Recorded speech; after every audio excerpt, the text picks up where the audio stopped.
In the tragic Air India crash that killed over 260 people, a major question is now being asked. Should the faulty fuel switches have been changed earlier? Group Captain Aurobindo Handa, retired Air Force officer and former DG of India's Aircraft Accident Investigation Bureau, has spoken out. He said that back in 2018, an advisory was issued by Boeing through the US FAA. This advisory warned that certain fuel cut-off switches in aircrafts could get worn out and move on their own without any force. The advisory only suggested replacing them if they were found to be damaged, but it was not made mandatory. In the Air India Dreamliner crash that happened in Ahmedabad on June 12th, both engines shut down just 32 seconds after takeoff.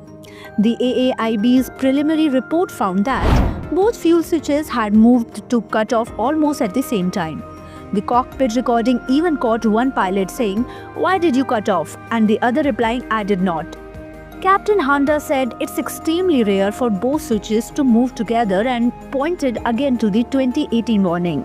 He added that in the Air Force, they never take a chance with engine systems or ejection seats.